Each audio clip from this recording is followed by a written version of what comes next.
ওকে, so আমি যদি আজকের প্রবলেমটা দেখি, আজকে হচ্ছে আমরা বেসিক্যালি এখানে আগের দিনের মতনই আমরা হচ্ছে একটা টেবিল আছে অফ ডেটা।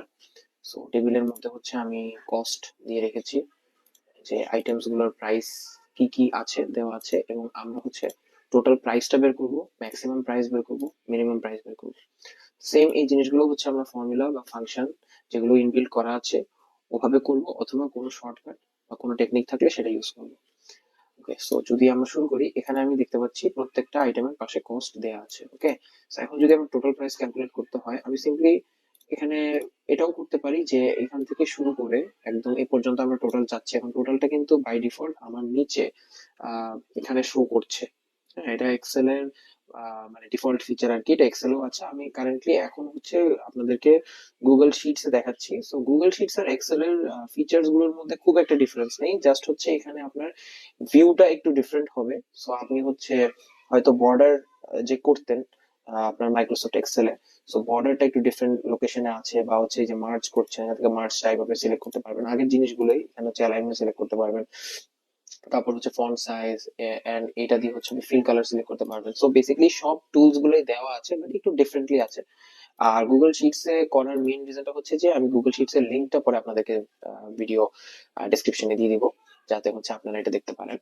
সো এখন শুরু করা যাক। সো টোটাল প্রাইস আমি এভাবে ক্যালকুলেট করতে পারছি। আবার আমি যদি ফর্মুলা দিয়ে ক্যালকুলেট করতে চাই, তাহলে ঠিক একই ভাবে আমি ইকুয়াল টু সাইন দিয়ে আমি হচ্ছে সাম অফ কোন সেল থেকে কোন সেল পর্যন্ত আমি ক্যালকুলেট করতে চাই। তো বেসিক্যালি গুগল শিটস নিজে থেকেই হচ্ছে পিক করে নিতে পারছে যে এখানে আপনার নাম্বারের ভ্যালু যেগুলো আছে, নর্মালি আমরা সেগুলো সাম করি, তো ও বাই ডিফল্ট হচ্ছে C3 to C8 পিক করে নিয়েছে।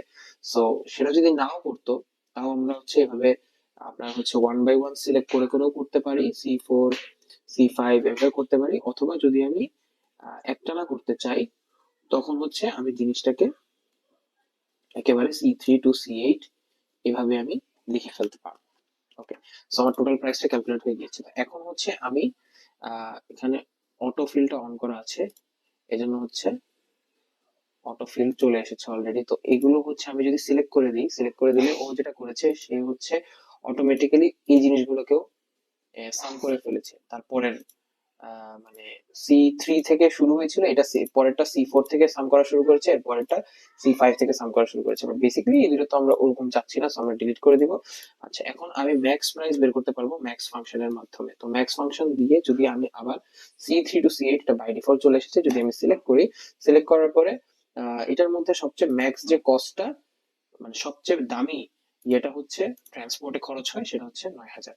তো ম্যাক্সিমাম প্রাইসটা 9,000 অটোমেটিক পিক করে নিল ফর্মুলার কারণে, আমি ফর্মুলা বসালাম। ওকে, এখন যদি আমি মিনিমাম প্রাইসে যাই, মিনিমাম প্রাইসের ক্ষেত্রেও সেম, ইকুয়াল টু মিন আমি যদি দেই, তখন হচ্ছে ও আমাকে সিমিলারলি C3 to C8 সাজেশনটা দিচ্ছে। and আমি ওটা হচ্ছে ওইভাবে চুজ করতে পারি, অথবা হচ্ছে আমি নিজেও দিতে পারি, বাট আমি এখান থেকে পিক করলাম, সো এটা 3,500 চলে এসেছে। ওকে, সো লাস্টলি এখন যদি আমি বলি, এই দুটো জিনিসকে আমরা যদি কম্পেয়ার করে দেখি, গুগল শিটস বা মাইক্রোসফট এক্সেল, সো এই দুটোর মধ্যে কোনটা বেস্ট? এখন অ্যাকচুয়ালি বেস্ট বলতে আসলে কিছু নেই, আপনি যে কোনো জিনিস কম্পেয়ার করলে একটাকে আরেকটা রিলেটিভে কম্পেয়ার করে দেখতে পারেন আর কি।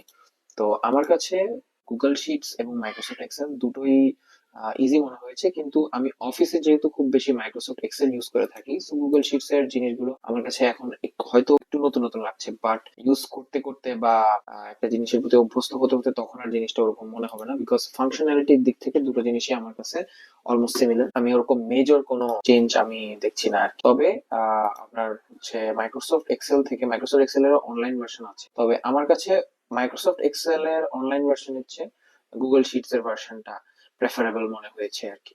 সো আপনারা প্লিজ কমেন্ট সেকশনে জানাবেন যে আপনাদের কাছে কোনটা ভালো মনে হয় আর কি, দুটো টুলস এর মধ্যে Microsoft Excel and Google Sheets, অবশ্যই জানাবেন।